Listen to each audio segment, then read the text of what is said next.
आज ही Doubtnut app download करें। Doubtnut पर होगा अब आपके सभी मैथ्स, केमिस्ट्री, फिजिक्स और बायोलॉजी डाउट्स का सफाया। बस अपने क्वेश्चन की फोटो खींचो, उसे क्रॉप करो और तुरंत वीडियो सोल्यूशन पाओ।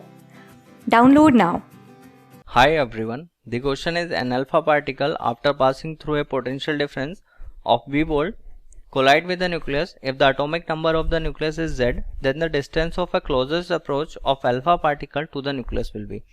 Okay, so in this question यहाँ पे देखो बच्चों हमें क्या गिवन है कि एक अल्फा पार्टिकल है ओके और after passing through a potential difference of v volt वो कोलाइड करता है एक न्यूक्लियस के साथ, ठीक है। और यहाँ पे जो एटॉमिक नंबर है बच्चों न्यूक्लियस का वो z गिवन है, तो यहाँ पे हमें डिस्टेंस ऑफ क्लोजेस्ट अप्रोच बताना है अल्फा पार्टिकल का टू द न्यूक्लियस कितना होगा, ठीक है।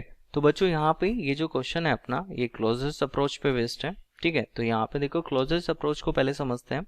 तो लेट्स सपोज यहाँ पे ये अपना कोई एटम है, ठीक है, और यहाँ पे ये इसका न्यूक्लियस है, ठीक है। और न्यूक्लियस में बच्चों हमें पता होता है कि न्यूक्लियस में अपने प्रोटॉन और न्यूट्रॉन होते हैं और न्यूक्लियस के चारों ओर इलेक्ट्रॉन अपने रिवॉल्व करते रहते हैं, ठीक है। अब यहाँ पे देखो क्या है कि एक अल्फा पार्टिकल है, लेट्स सपोज यहाँ पे ये अपना अल्फा पार्टिकल है, ठीक है। और अल्फा पार्टिकल को यहाँ पे बॉम्बार्ड करा रहे हैं इस न्यूक्लियस पे, ठीक है। सपोज अगर ये v वेलोसिटी से इधर मूव कर रहा है, ठीक है। और अल्फा पार्टिकल बच्चों क्या होता है, अल्फा पार्टिकल होता है यहाँ पे अपना 2He4, ठीक है। और चार्ज की अगर हम बात करें तो चार्ज ऑन अल्फा पार्टिकल जो होता है बच्चों यहाँ पे अल्फा पार्टिकल पे चार्ज होता है बच्चों अपना 2E, ठीक है। और यहाँ से देखो अल्फा पार्टिकल यहाँ पे बम्बार्ड हो रहा है, ठीक है। तो यहाँ से ये होगा, ठीक है, इधर आएगा, ओके। और यहाँ से कुछ सर्टेन डिस्टेंस से ये बाउंस बैक हो जाएगा, ठीक है। इन क्लोजेस्ट अप्रोच में क्या होता है कि ये इधर अगर मूव कर रहा है तो कुछ अमाउंट ऑफ सर्टेन डिस्टेंस पे, क्योंकि यहाँ पे ये इसे कोलाइड करेगा और यहाँ से ये बाउंस बैक हो जाएगा, ओके। तो जहाँ से ये न्यूक्लियस से जहाँ से बाउंस बैक हुआ है, ओके, ये जो डिस्टेंस होता है बच्चों अपना ये अपना कहलाता है क्लोजेस्ट ऑफ अप्रोच, ठीक है, R0, ठीक है। तो यहाँ पे देखो होता क्या है इस केस में बच्चों कि जो अपना काइनेटिक एनर्जी है अल्फा पार्टिकल का वो कन्वर्ट हो जाता है पोटेंशियल एनर्जी में, ठीक है। और यहाँ पे ये जो डिस्टेंस है at a certain distance R0 from the nucleus alpha particle जहाँ से स्टॉप होता है, ठीक है, यहाँ तक अल्फा पार्टिकल स्टॉप हुआ, ठीक है, और वहां से रिटर्न बैक हुआ, ओके। तो वो डिस्टेंस अपना क्लोजेस्ट अप्रोच है, ठीक है। और यहाँ से देखो होता क्या है इसमें कि जो अपना काइनेटिक एनर्जी है वो चेंज हो जाता है किसमें, अल्फा पार्टिकल का पोटेंशियल एनर्जी में, ठीक है। यहाँ से अपनी जो काइनेटिक एनर्जी है, kinetic energy of alpha particle is converted into potential energy, ठीक है बच्चों। तो यहाँ से काइनेटिक एनर्जी किस में कन्वर्ट हो रही है, जो चेंज इन काइनेटिक एनर्जी आ रहा है वो चेंज इन पोटेंशियल एनर्जी के इक्वल आ रहा है, ठीक है। यहाँ पे जो चेंज आ रहा है अपना काइनेटिक एनर्जी में वो टोटल किस में चेंज हो जा रही है, पोटेंशियल एनर्जी में चेंज हो रही है, ठीक है बच्चों। अब यहाँ पे अल्फा पार्टिकल पे हमें चार्ज पता है 2E, ठीक है। तो यहाँ से पोटेंशियल एनर्जी का फॉर्मूला कितना होता है, delta PE is equal to बच्चों होता है 1/4πε0 Q1 Q2 और अपॉन में R0, ओके। और सिंपली R ये अपना पोटेंशियल एनर्जी का फॉर्मूला होता है इन इलेक्ट्रोस्टैट, ओके। क्योंकि यहाँ पे न्यूक्लियस पे जो चार्ज है बच्चों वो अपना ZE होगा, ठीक है। तो यहाँ से अपना जो चेंज इन पोटेंशियल एनर्जी है उसकी वैल्यू कितनी आएगी 1/4πε0 और Q1 Q2 Q1 ZE और Q2 अल्फा पार्टिकल पे चार्ज होता है बच्चों अपना 2E और अपॉन में R0, ठीक है। तो ये हो गया बच्चों अपना पोटेंशियल एनर्जी, ठीक है। अब यहाँ पे देखो जो काइनेटिक एनर्जी होता है 12mv² इज इक्वल टू ये कितना आ जाएगा 1/4πε0